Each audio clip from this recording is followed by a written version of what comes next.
Assalamualaikum warahmatullahi wabarakatuh. Apa kabar semuanya kalian di sana? Tentunya kalian baik-baik saja dalam keadaan sehat walafiat ya. Begitupun Ibu di Bandung ya, di rumah dalam keadaan sehat walafiat ya.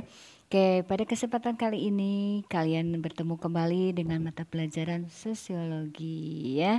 Nah, kemarin kalian itu terakhir ya ditugaskan adalah mencari contoh ciri-ciri sosiologi sebagai ilmu. Betul kan ya?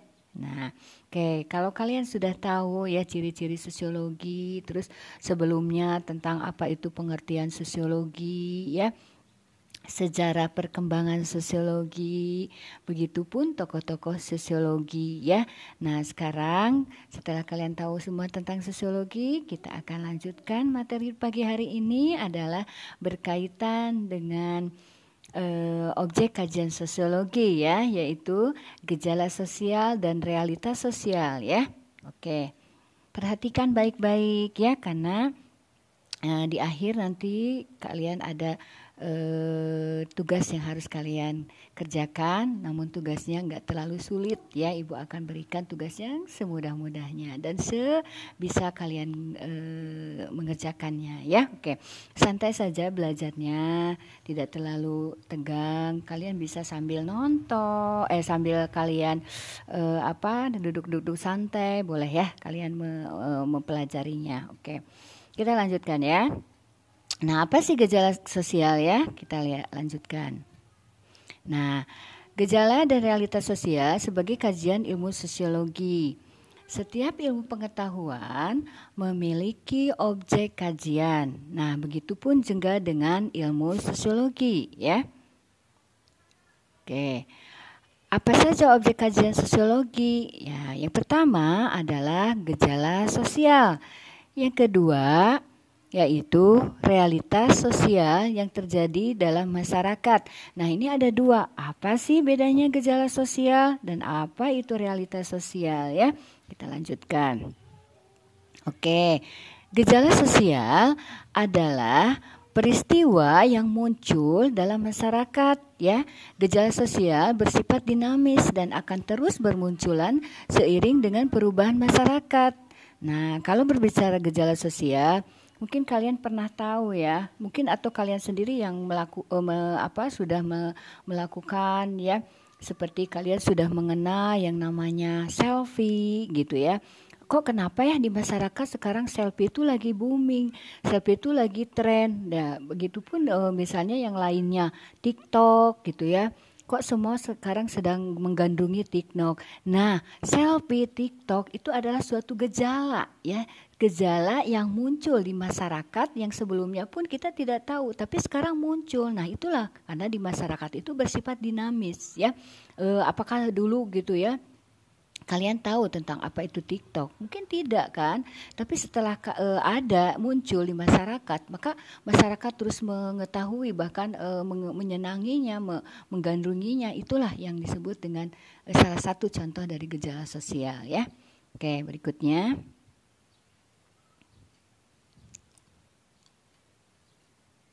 Nah, oke ya. Seperti apa lagi contoh-contohnya ya? Di sini selain tadi Ibu sebutkan ada selfie, ada TikTok. Di sini ada gambar ini apa namanya?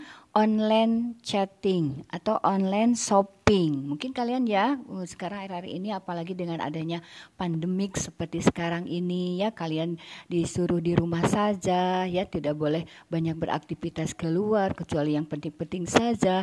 Maka dalam hal berbelanja pun kalian lebih memilih secara online ya. Misalnya di sini banyak ditawarkan, ada Shopee ya, ada Lazada, ada apalagi Tokopedia. Nah, ini adalah suatu gejala ya, gejala sosial yang muncul gitu ya di masyarakat. Kok sekarang sistem belanjanya secara online gitu ya. Padahal dulu kan kalian hanya belanja langsung datang ke mall gitu ya. datang ke supermarket atau datang ke pasar. Tapi dengan berkembangnya perubahan sosial yang di masyarakat yang bersifat dinamis itu terus berubah, terus bergerak, maka muncullah sistem sistem belanja atau pembelanjaan dengan cara online. Nah, ini sistem belanja online inilah yang merupakan salah satu gejala sosial ya. Terus selfie ya. Berikutnya ada juga ini.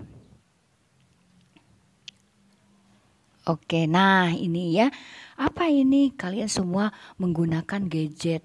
Dulu juga zaman kecil dulu ya, waktu zaman kecilnya generasi ibu, yang namanya gadget itu tidak ada gitu ya, belum ada sampai seperti sekarang. Kalau sekarang kan semua anak pasti memiliki gadget ya, karena suatu kebutuhan ya. Jangankan kalian yang sudah SMA, anak SD aja sekarang sudah harus menggunakan gadget karena pembelajaran secara online ya.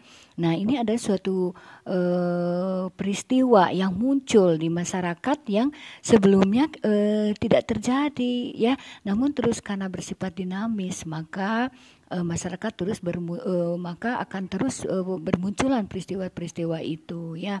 Nah, itulah disebut dengan gejala sosial atau peristiwa yang muncul dalam masyarakat ya. Berikutnya.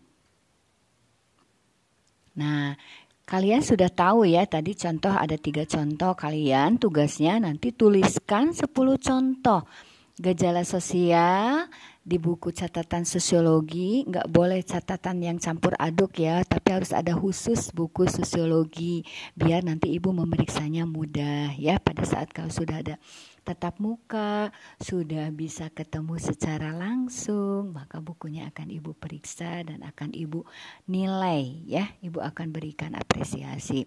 Nah, terus kalian setelah dituliskan, kalian fotokan dalam bentuk kolase dan disertakan ada foto wajah kalian sambil selfie ya, biar ibu tahu wajah kaliannya yang masih baru-baru ya, yang masih belum pernah tatap muka, maka ibu perlu kalian melihat foto wajah kalian ya.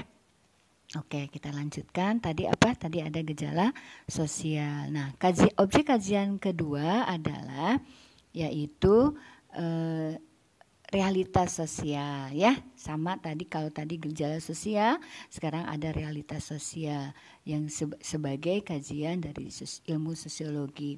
Nah, apa itu realitas sosial? Realitas sosial atau disebut dengan fenomena sosial merupakan kenyataan atau fakta ya yang terjadi dalam kehidupan masyarakat, bahwa di masyarakat terjadi segala suatu fakta gitu ya. Ingat gak definisi yang disampaikan oleh Emil Durkheim ya? Masih ingat kan? Definisi sosiologi menurut Emil Durkheim adalah bahwa sosiologi itu adalah mempelajari tentang fakta-fakta sosial yang terjadi di masyarakat ya. Itu makanya fakta sosial itu adalah kenyataan-kenyataan yang terjadi dalam masyarakat. Nah, atau yang disebut dengan fenomena realitas sosial atau fenomena sosial ya. Nah, sekarang realitas terbentuk dari adanya yang tadi, yaitu gejala sosial yang mengiringinya ya. Jadi realitas dan gejala sosial dan realitas sosial itu saling berkait keduanya ya.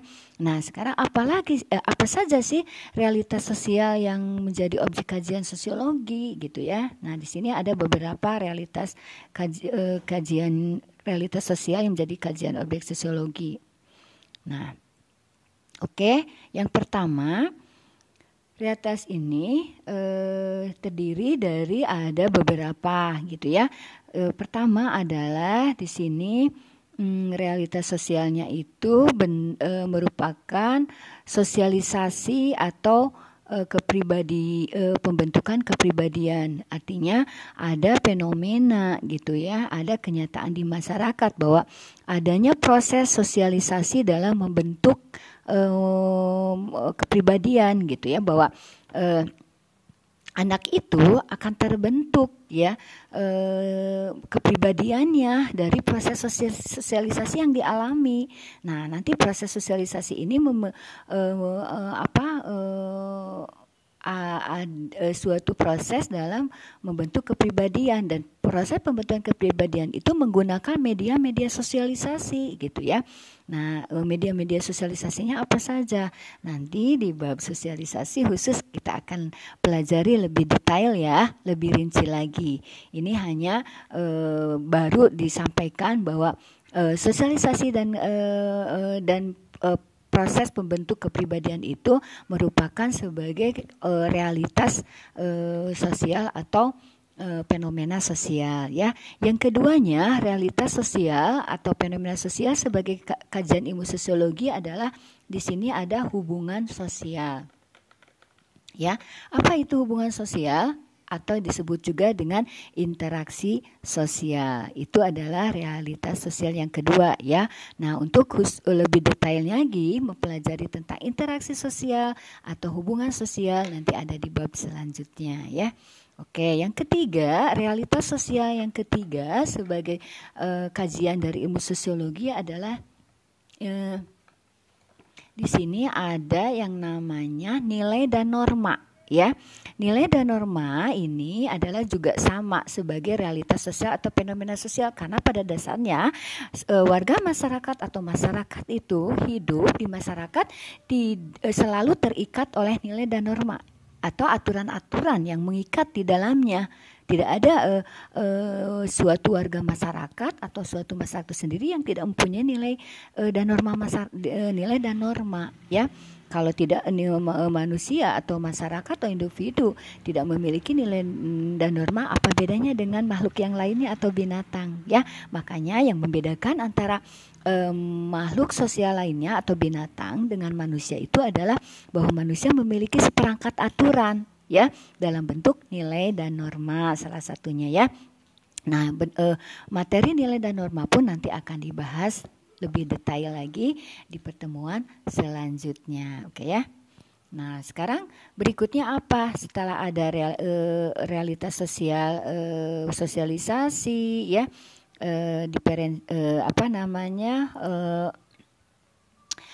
interaksi sosial dan nilai dan norma, maka berikutnya ada di sini kelompok realitas sosial berikutnya adalah kelompok sosial ya. Nah, kelompok sosial pun ini adalah sekumpulan individu ya yang saling berinteraksi dan saling berinteraksi dengan menggunakan pola yang sudah mapan sehingga membentuk kelompok sosial. Nah, untuk bab kelompok sosial nanti ini adanya di kelas 2 ya. Kalian akan ketemu di materi kelas 2 ya. Jadi itu nanti lebih detail lagi, lebih rinci lagi dipelajari apa itu sosial group atau kelompok sosial ya. Nah, berikutnya adalah realitas sosial yang dipelajari dalam kajian ilmu sosiologi adalah tentang struktur sosial gitu ya. Susunan sosial itu atau bangunan atau konfigurasi atau susunan masyarakat ya yang ada di dalam masyarakat. Nah, ini pun nanti akan dipelajari di kelas 2 ya tentang struktur sosial ini. Berikutnya adalah tentang mobilitas ya.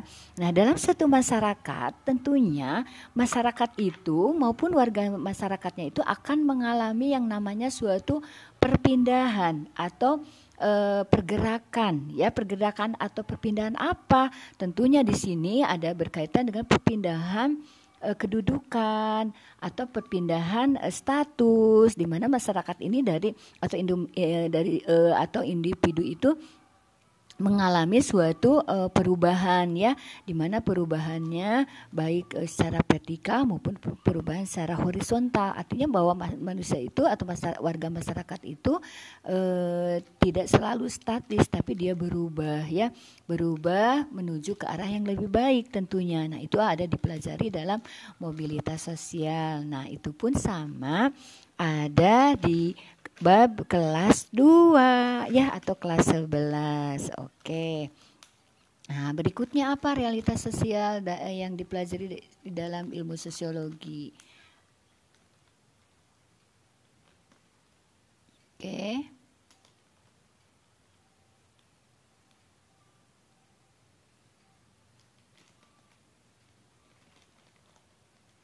Oke, nah ini ya. ada penyimpangan sosial gitu ya. Nah, di dalam realitas sosial, fenomena sosial yang terjadi di masyarakat, seringkali masyarakat ada yang melanggar. Masyarakat melakukan penyimpangan ya, penyimpangan dari nilai dan norma gitu ya, nilai-nilai dan norma yang terjadi di masyarakat. Mungkin kalian pernah ada dengar ya kasus ada prostitusi online, ada yang namanya perjudian, ada yang namanya tawuran ya. Nah, itu adalah perilaku-perilaku yang bersifat menyimpang atau yang disebut dengan asosial gitu ya, karena dia menyimpang dari nilai dan norma yang ada di masyarakat gitu ya, yang contoh-contoh perilaku yang tadi itu. Nah, ini kalian akan dipelajari lebih detail lagi, lebih rinci nanti di bab kelas 10 ada ya, khusus bab tentang perilaku atau penyimpangan sosial atau perilaku sosial ya. Oke, nah setelah ada perilaku sosial, maka harus ada usaha untuk memperbaikinya. Dari perilaku-perilaku yang menyimpang atau penyimpangan sosial itu ada suatu usaha untuk memperbaiki agar si pelaku penyimpang itu bisa kembali seperti normal. Nah, ini diperlukan yang namanya usaha atau bentuk ini ya, suatu penyembuhan atau yang disebut di sini adalah bagaimana masyarakat itu bisa dikendalikan. Maka ada materi atau realitas sosial berikutnya itu pengendalian sosial ya. Nah, ini seperti contohnya di sini. Kalian bisa lihat di sini ada seorang bapak polisi yang sedang melakukan razia atau pemeriksaan gitu ya.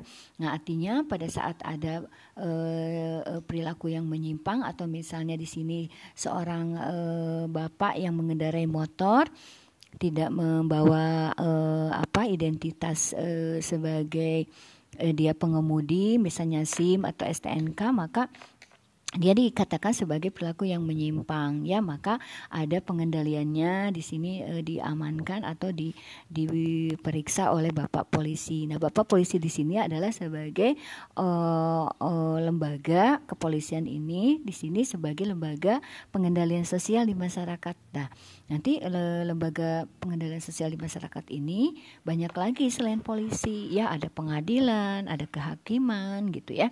Nah, jadi pengendalian sosial ini bentuknya untuk mengembalikan masyarakat atau warga masyarakat yang sudah melakukan penyimpangan sosial atau perilaku menyimpang ya. Nah, di bab pengendalian sosial ini akan dipelajari di kelas 10 juga ya. Oke, berikutnya di sini ada perubahan sosial dan lembaga sosial. Nah, perubahan sosial ini tentunya adalah perubahan-perubahan yang terjadi di masyarakat ya, seperti tadi di awal misalnya muncul gejala sosial ya, yang awalnya tidak ada kok sekarang jadi ada, seperti ada TikTok, ada shopping online gitu. Nah, ini adalah salah satu contoh dari perubahan sosial yang terjadi di masyarakat. Nah, di bab perubahan sosial ini kalian akan lebih detailnya dipelajari di kelas 12 tentunya kalau ini ya, yaitu kelas 3 ya, tentang lembaga perubahan sosial, dan berikutnya adalah tentang lembaga sosial.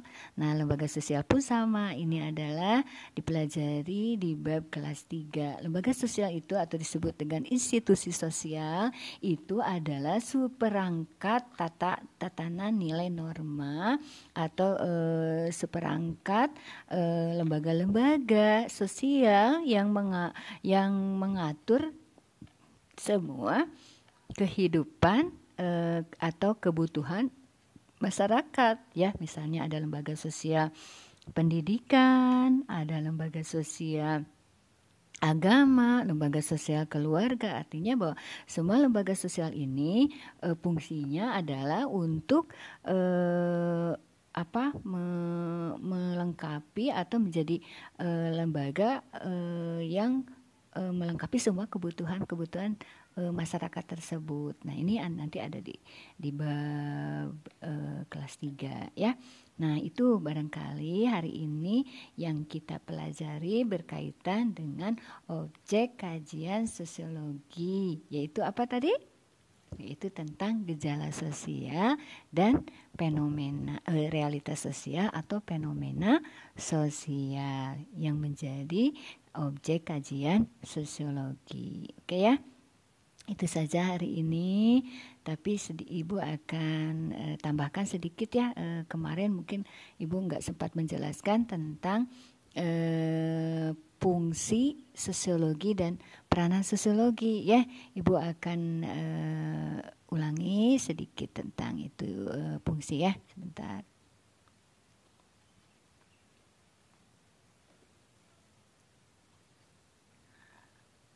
Nah, oke ya.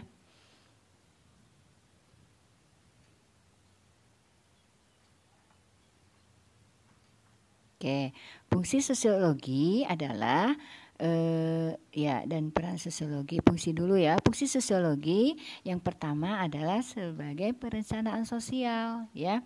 Oke, apa saja perencanaan sosial? Nanti dijelaskan lagi. Yang kedua, fungsi ilmu sosiologi berfungsi sebagai pembangunan sosial. Ketiga, memecahkan masalah sosial. Keempat, penelitian sosial. Ya, apa itu perencanaan sosial? Nah, oke, perencanaan sosial di sini sosiologi lebih memahami perkembangan kebudayaan masyarakat, ya. Nah, terus keduanya memahami hubungan manusia dengan lingkungan alam maupun lingkungan sosialnya. Ketiga, membentuk spekulasi ilmiah berdasarkan fakta, yaitu seperti ciri empiris ya. Ciri empiris atau ciri bahwa kajian sosiologi, objek sosiologi itu harus berdasarkan fakta gitu ya, tidak boleh bersifat spekulatif atau mengada-ngada atau bohong datanya, tapi datanya itu harus faktual atau sesuai dengan fakta yang terjadi di masyarakat. Misalnya faktanya bahwa masyarakat Indonesia itu terkenal di masyarakat luar sana atau masyarakat barat sana, bahwa masyarakat Indonesia terkenal faktanya sangat ramah sekali gitu ya, orangnya mudah tersenyum. Mudah-mudahan itu ada suatu fakta ya, fakta yang menggambarkan masyarakat Indonesia ya. Oke. Ketiga, perencanaan sosial itu memahami tentang batas-batas perkembangan yang ada di masyarakat. Nah, ini di dalam fungsi perencanaan sosial. Yang berikutnya, fungsi sosiologi itu sebagai pembangunan sosial. Apa fungsinya dalam sosiologi sebagai pembangunan sosial?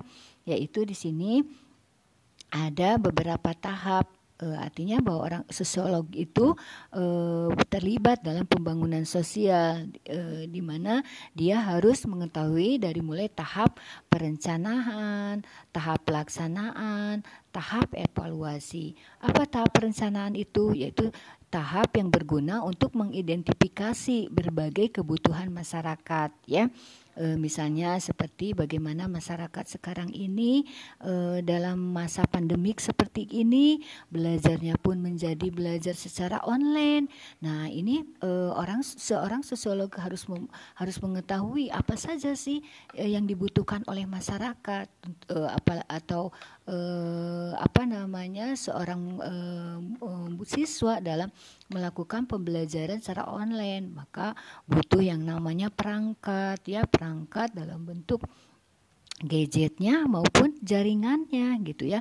Nah, ini harus dipelajari, harus diteliti oleh seorang sosiologi sehingga untuk mengetahui kebutuhan murid akan gadget maupun jaringannya itu atau kuotanya itu harus melakukan suatu penelitian gitu ya. Nah, berikutnya tahap pelaksanaan, yaitu berguna untuk mengidentifikasi perubahan yang terjadi dalam masyarakat. Itu apa saja perubahan-perubahan yang terjadi di masyarakat, bagaimana perubahan-perubahan itu bisa terjadi di masyarakat, apa faktor penyebabnya yang terjadi di masyarakat, yang menyebabkan terjadinya perubahan sosial misalnya ya.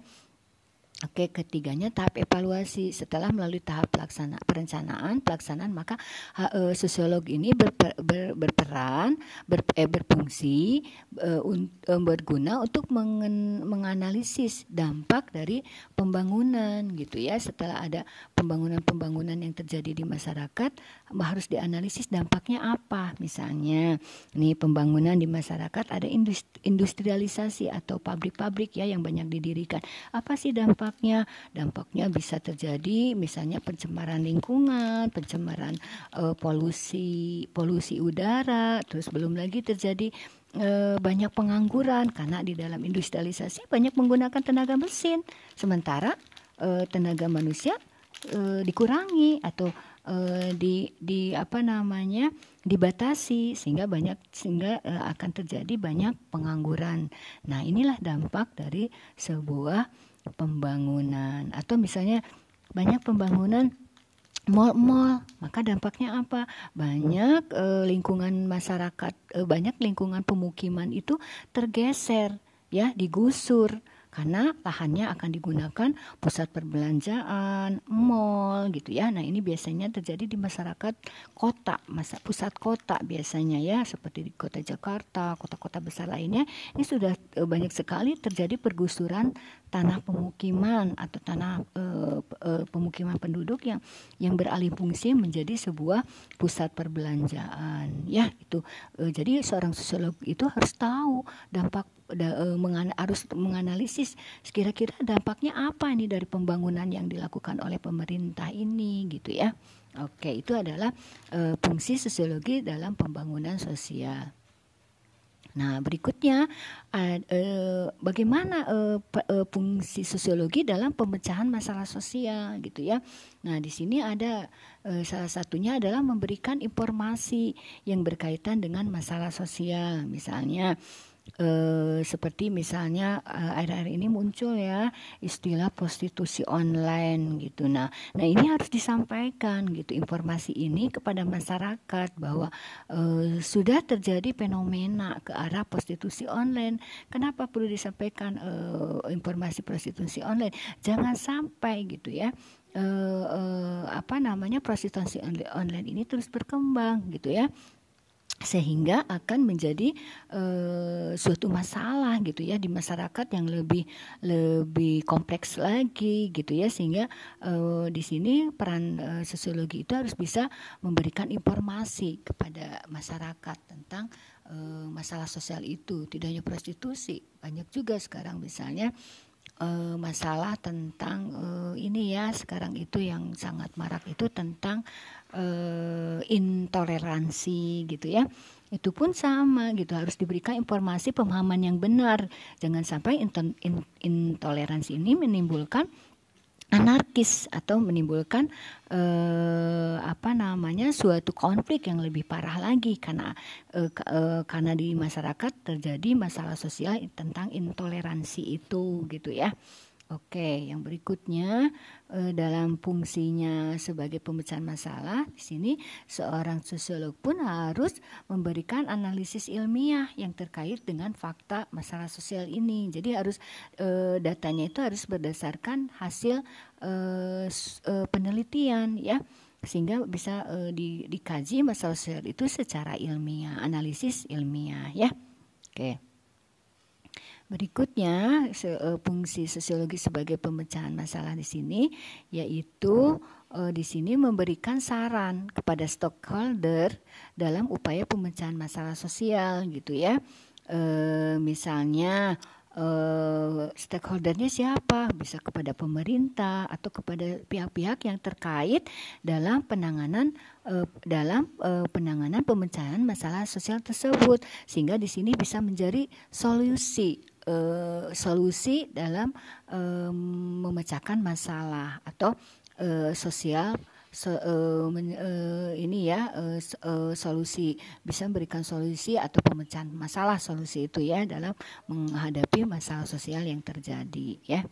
Nah, bisa nanti muncul solusi pertama bagaimana menghadapi maraknya prostitusi online itu, solusi keduanya bagaimana, solusi ketiganya bagaimana gitu ya, seperti itu. Nah, itu fungsi sosiologi dalam pemecahan masalah sosial, ya.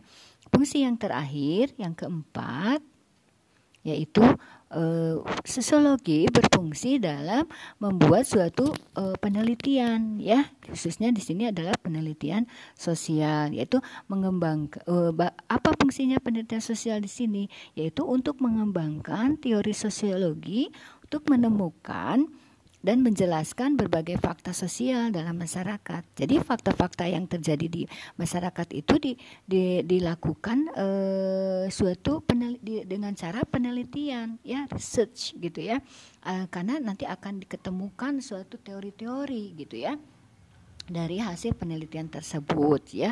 Nah, teori-teori itu nanti disusun menjadi sebuah abstraksi, ya.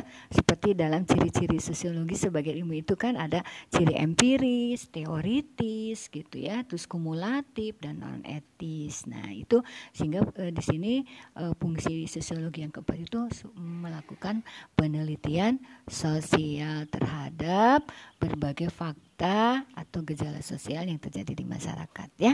Nah, itu adalah fungsi sosiologi dalam masyarakat. Nah, sekarang berikutnya adalah peranan sosiologi, ya. Oke. Nah, peranan sosiologi di masyarakat itu yang pertama adalah karena tadi ada fungsinya melakukan penelitian sosial, maka peranannya dia adalah sebagai peneliti sosial, oke ya. Nah, yang kedua sebagai konsultan sosial, ya. Yang ketiga sebagai pendidik sosial, ya. Keempat sebagai teknisi. Nah, kalau sebagai pendidik sosial dia adalah sebagai peneliti. Dia tadi yang melakukan penelitian dari berbagai fakta yang terjadi di masyarakat, ya, untuk dianalisis secara ilmiah. Oke, konsultan sosial, ya, ini oke, ya. Konsultan sosial ini balik lagi, ya. Oke. Nah, itu saja barangkali ya yang Ibu sampaikan untuk hari ini, kesempatan hari ini. Tugasnya jangan lupa kalian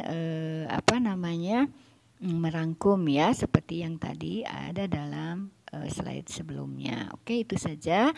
Terima kasih atas perhatiannya. Assalamualaikum warahmatullahi wabarakatuh.